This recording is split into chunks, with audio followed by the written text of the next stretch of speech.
असलान आजम साहब, क्या जनाब आपने क्या देख रहे हैं? ये जो सारी बातें कर रहे हैं, कह रहे हैं जी सारा कुछ तो उनका किया था रहा, ये तो सब ठीक। बस ये जो सोशल मीडिया पे सर्वाइवल बहुत मुश्किल हो चुका है। अगर आप किसी पार्टी की कोई अच्छी बात करते हैं, किसी की बुरी बात करते हैं, तो आपको जो है जनाब सोशल मीडिया पे जीने नहीं दिया जाता। इन जनाब आप साफ साफ कहें ना कि पीटीआई के खिलाफ बोले तो आपको जीना नहीं दिया जा सकता। हमारे कई साफी दोस्त हैं, वो व्यूज़ और लाइक्स के पीछे पड़ चुके हैं। उनकी वो जो पॉलिटिकल एक आइडियोलॉजी थी ना, उससे हट चुके हैं। अब उन्हें पता है जहाँ व्यूज़ आ रहे हैं उसी साइड पे हमें चलना चाहिए।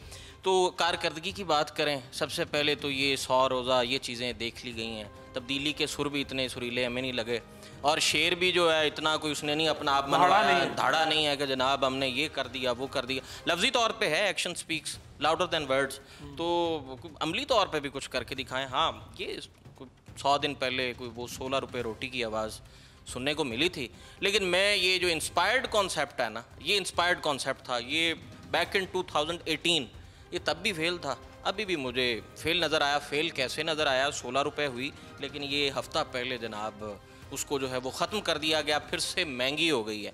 तो ये जो पॉलिटिकल मॉडल है ना, मैं तो हूँ इसके अगेंस्ट। ये पॉलिटिकल मॉडल इधर थोड़ी सी अगर कोई पार्टी अपनी कारकर्दगी दिखाती है, मार्शल लॉ वगैरह की बात कर नहीं, मैं मार्शल लॉ की बात नहीं कर रहा। मैं यहाँ का पॉलिटिकल स्ट्रक्चर की बात कर रहा हूँ कि जहाँ भी आप कहीं परफॉर्मेंस वाला सिलसिला होता है, कुछ अरसे बाद जाके जनाब आपका पार्लिमान हमें कमज़ोर होता नज़र आता है, आप अदालतों में चले जाते हैं, ठीक है। तो पॉलिटिकल अनस्टेबिलिटी हमने तो देखी है, जब से वही देखी है। हाँ, 100 रोज़ा कॉन्सेप्ट जो है उससे 2018 से भी मुझे कोई इत्तेफाक नहीं था, तब भी कोई तब्दीली का सुर इतना सुरीला नहीं था, और आज भी 100 रोज़ा नज़र कुछ नहीं है। आपको दोनों से मुतमिन नहीं? मैं दोनों से मुतमिन नहीं हूँ, ठीक है। अब इस राय पे चाहे मुझे कोई नन्ना पटवारी कह दे, चाहे मुझे कोई यूथिया कह दे, मेरी जो न्यूट्रल राय है, मैं जर्नलिज्म एथिक्स के अकॉर्डिंग, ठीक है, तो इस पे ये न्यूट्रल राय है। आगे जनाब इरशान मीर साहब, ये देखें, वो एक बात तो ये कह रहे हैं कि जनाब लोग लाइन लेते हैं यहाँ पे, ये है, और दूसरी बात ये कि गवर्नमेंट वो भी फारिग थी, ये भी फारिग है। आप क्या देखते हैं? हमें कोई तो कंपैरिजन ड्रॉ करना है ना। अब आवाम हमारे से ये देखती है, उम्मीद रखती है कि हम उन्हें सही बात बताएंगे, तो अब सही बात आप बताएं ना। देखिए वड़ाइच साहब, ये जो मौजूदा गवर्नमेंट है, ये मुस्लिम लीग नवाज़ की गवर्नमेंट नहीं है, ये मुस्लिम लीग शहबाज की गवर्नमेंट है। अब अगर आप शहबाज शरीफ साहब का जो तर्ज़ सियासत है, अगर आप उसको थोड़ा सा क्लोजली देखें, तो वो बहुत झुक के तमाम तर उन्होंने फ़ैसले किए, खा वो इस्टेब्लिशमेंट हो हमारी पाकिस्तान की, खा वो इंटरनेशनल इस्टेब्लिशमेंट हो।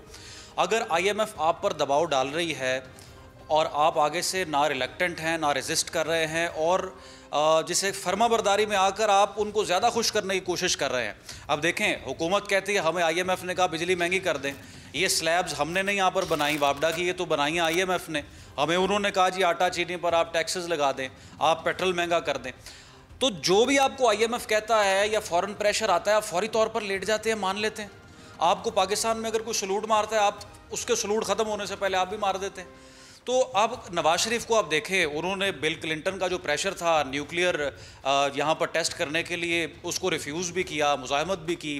जब माजी में मुस्लिम लीग नवाज़ की हुकूमत में प्रेशर आता रहा IMF की तरफ से, तो नवाज शरीफ बड़े बयाना रवि से, मुतदिल अंदाज से चीज़ों को डील करते रहे। लेकिन शहबाज शरीफ साहब ने जो आवाम पर महंगाई का बम गिरा दिया है, ये इस मौजूदा हुकूमत के जो है वो गले की हड्डी बन चुका है, और ये इतनी जल्दी जान नहीं छोड़ने वाला। जिस तरह से अनीब बता रहे थे अभी, हम जब बाहर निकलते हैं, लोगों से बात करते हैं, लोग इतने परेशान हैं, लोगों के इस महंगाई के दौर में उनका गुजारा मुमकिन ही नहीं है, और इस कदर तकलीफ दे सूरत हाल है कि बस अल्लाह ताला चला रहा है तमाम तर मामला। आप, मैं जो आपका पॉइंट समझाऊँ, आप ये कह रहे हैं कि नवाज शरीफ की हुकूमतें ठीक थी, उसी पार्टी की आज हुकूमत है, उससे आप इत्तेफाक नहीं कर रहे, ये हुकूमत ठीक नहीं। सर पार्टी की हुकूमत तो है ना, लेकिन शहबाज शरीफ साहब किस तरह से चीज़ों को लेकर चल रहे हैं? आपको IMF ने आज तार भेजी है कि आप बिजली महंगी कर दें, आपने अपने मुल्क की आवाम का एहसास किए बगैर फौरी तौर पर IMF की बात मान ली है, ठीक है। तो लोगों को किस तरह से आप रिलीफ देंगे? दूसरे नंबर पर अभी जो हमारे इंटरनल तमाम तर मामलात हैं,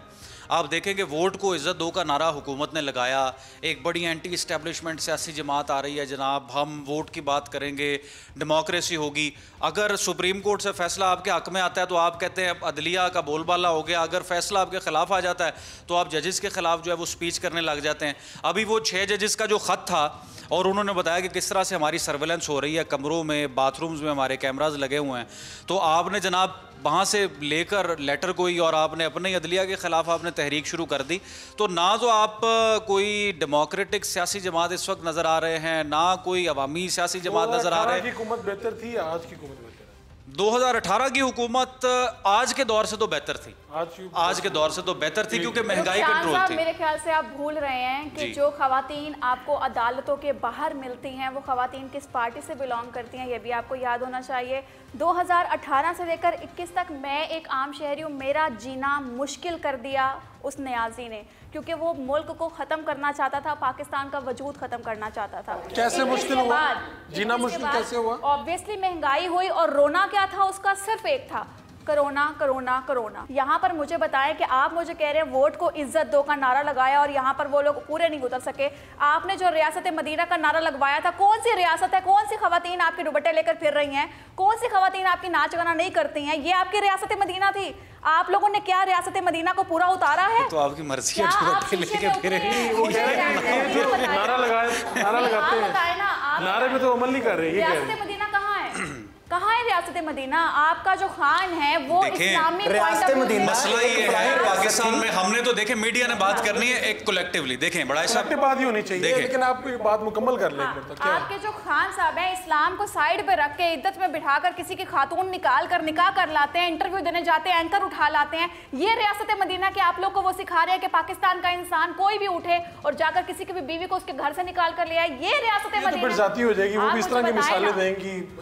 ये देखिए मैं उनकी बात का जवाब दे दूं भाई, इद्दत वाला जवाब तो देना है। समझ जाए तो आप मुस्कुराएंगे। उनका बोलना मजबूरी है, उन्हें बोलना सिखाया गया है। उसके बाद में देखिए इद्दत केस में साजिद भाई, इद्दत केस जो चला अभी हमारी अदालत में, नहीं देनी, सिर्फ कहना समझ जाए। देखें इद्दत केस पर सबसे ज्यादा प्रॉब्लम खवातीन को था कि खवातीन के हुकूक सल्ब किए जा रहे हैं, खवातीन का तकद्दुस पामाल किया जा रहा है, और आप पहली खातून हैं या इस कहां पे पामाल किया गया? आप कुरान को साइड पे रख रहे हैं भाई, अस्तगफिरुल्लाह, आप कैसे कह सकते हैं? एक इससे थोड़ा सा आगे केस में सबसे बड़ी जो गवाही है वो तो उस खातून की है ना, मीडिया की किसी या जज की थोड़ी है। चले इस मामले से आगे बढ़े, आप कोई बीच की राह निकालने जा रहे हैं। जिस तरह अभी मीर साहब ने भी बात की कि IMF का चिट्ठी आती है, तार आती है, फौरी तौर पे कर लेते हैं। 99 का जिक्र किया मेरे दोस्त ने, तो 99 के अंदर नवाज शरीफ ने इस मुल्क को एशियन टाइगर बना दिया था।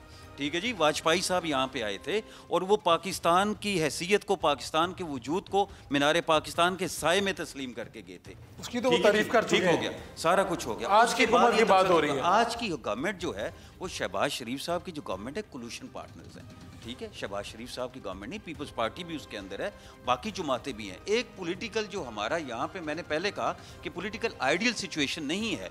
कोई भी जमात जो है वो स्टेप खुद से नहीं ले सकती, मजबूरियां हैं। सर क्या जरूरत है गवर्नमेंट लेने की? अगर मैं वहीं से शुरू एक जमात को ज्यादा सीटें मिली हैं, सुन लें, उन पे प्रेशर डालते हैं। सुन लें, गुजारिश ये है कि जब 16 महीने की गवर्नमेंट शहबाज शरीफ साहब ने की थी, मुल्क किस हालत में था? जियोपॉलिटिकल सिचुएशन क्या है आपकी?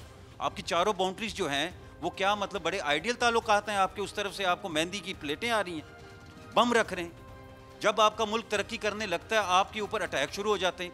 आपका एक सूबा जो है वहाँ पे मैं समझता हूँ कि PTI की गवर्नमेंट है ही नहीं, किसी और की गवर्नमेंट है। क्या PTI ने वहाँ पे आज तक इसके ऊपर कोई बयान दिया है कि वहाँ पे TTP की जो कार्रवाइयाँ हो रही हैं?